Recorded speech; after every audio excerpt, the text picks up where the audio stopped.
Welcome back to the channel everyone, hope you guys are doing absolutely fine. চলে এসেছি আবার একটা নতুন ভিডিও নিয়ে। এখন 5:36 বাজে, তো বেরোচ্ছি।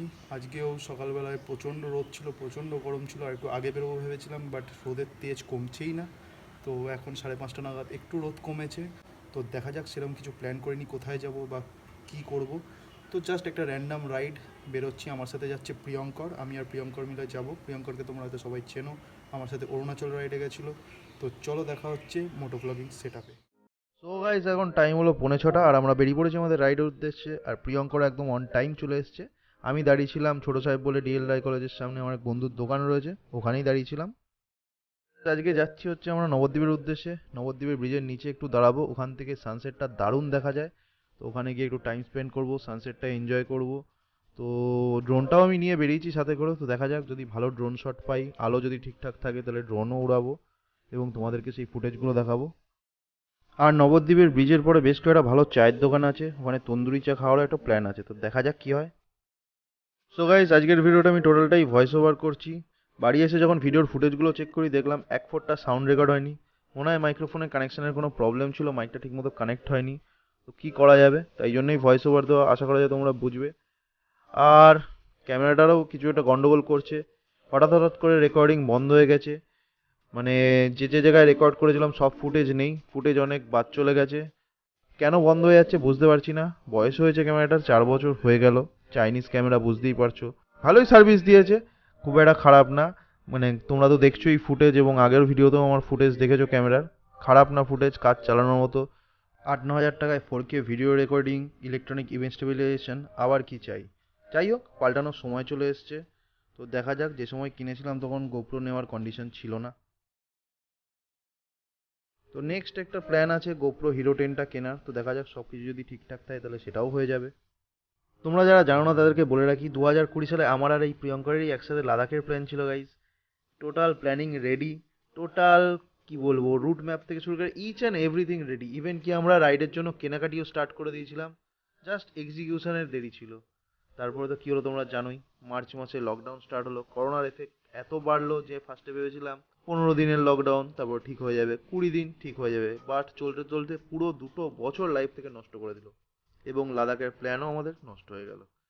আমার সাথে অনিন্দিতার যাওয়ার কথা ছিল, এবং প্রিয়ঙ্করের ওয়াইফ পায়েলকে নিয়ে যাওয়ার কথা ছিল। তো প্রিয়ঙ্কর তো আশা ছেড়েই দিয়েছে, ওর মনে হয় না আর হবে। আমার লাইফে তাও একটা ক্ষীণ আশা রয়েছে, নেক্সট ইয়ার যদি যেতে পারি তো হবে, নালে আর মনে হয় না হবে লাদাখ। কারণ রেসপন্সিবিলিটি এসেছে অনেক। প্রিয়ঙ্করেরও সেই সেমই রেসপন্সিবিলিটি, ওই জন্য ওর যাওয়া হবে না। তাও আমি একবার ট্রাই করব।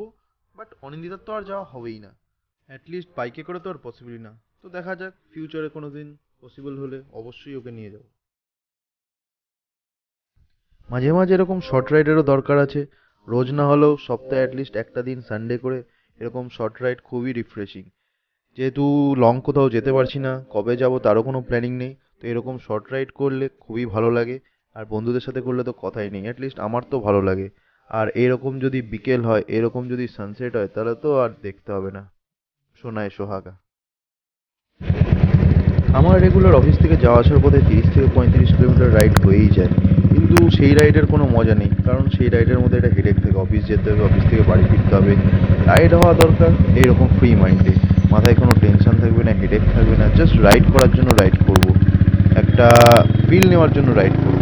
তবেই না সেটাকে রাইড বলা যায়, উইকেন্ড রাইড বলা যায়। কারণ অফিস যাওয়া আসার পথে বিভিন্ন রকমের টেনশন, অফিসের কাজের চাপ, বাড়ি ফেরার চাপ, অনেক রকম টেনশন থাকে, তোমরা জানো। আমার মতো রাইড এরকম তোমরা অনেকেই করো যাওয়া আসা করতে, কিন্তু এইরকম উইকেন্ডে সানডেতে রাইড করবো বলে রাইড করা, প্ল্যান করা তার জন্য, তার একটা মজাই আলাদা। তো সেই রকমই আজকে একটা প্ল্যানিং করে আমি আর প্রিয়ঙ্কর বেরিয়েছি। তো দেখা যাক, সানসেট অলমোস্ট হয়েই এসছে। ড্রোনটা নিয়ে বেরিয়েছি, যত তাড়াতাড়ি সম্ভব নবদ্বীপ ব্রিজের নিচে পৌঁছানোর চেষ্টা করছি, যাতে অ্যাটলিস্ট ড্রোনটা একটু উড়াতে পারি।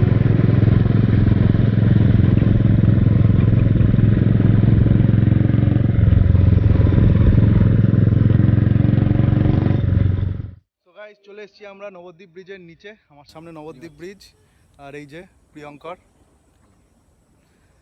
তো আবার রাইড হবে নেক্সট সানডে, একটা কিছু প্ল্যান করা যাবে। বাট এরকম জায়গায় আমরা থাকি যে আশেপাশে কিছুই নেই যাওয়ার মতো, সেরকম জায়গায় নেই যে যাবো তোমাদেরকে দেখাবো।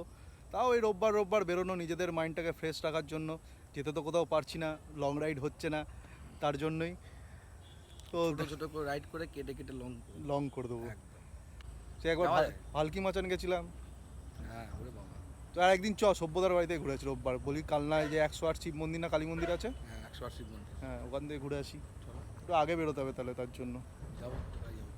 তো এরকম জায়গায়, বিভিন্ন জায়গায়, ছোট ছোট জায়গায় যাব। তো তোমরা তার আগে একবার ভিউটা দেখে নাও। সুন্দর একটা সানসেট হয়েছে, সুন্দর আকাশটা দারুণ লাগছে। সামনে মাঝি ভাইরা তো না, জেলে ভাইরা মাছ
অন্ধকার হয়ে এসছে। এখান থেকে একটা সুন্দর ড্রোন শট নিলাম। তোমরা জানাও কমেন্টে তোমাদের ড্রোন শটটা কেমন লাগলো।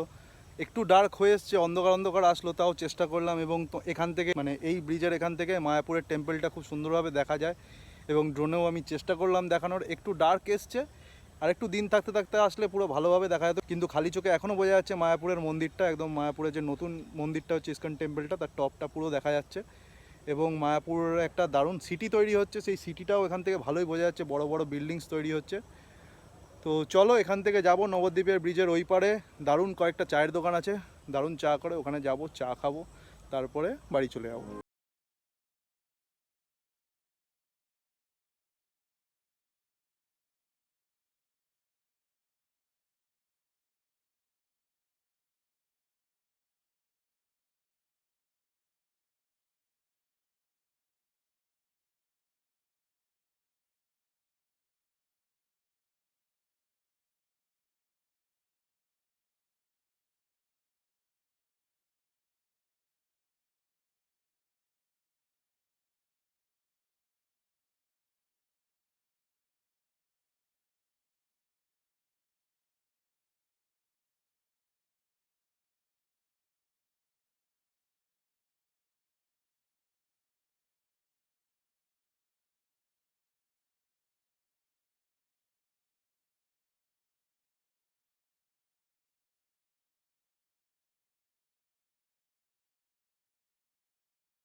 তো গাইস, এই আমরা চা খেয়ে নবদ্বীপ থেকে বেরোলাম, যাচ্ছি এখন বাড়ির উদ্দেশ্যে। আর দেখতে পাচ্ছ পুরো অন্ধকার হয়ে গেছে, এখন 7:22 বাজে।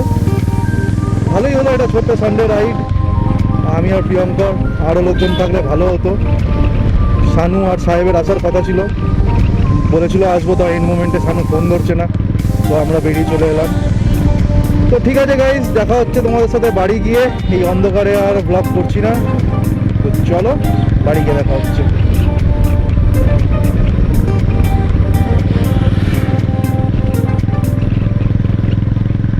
সো গাইস, বাড়ি চলে এসেছি, ফ্রেশ হয়ে গেছি, এখন 9:15 বাজে।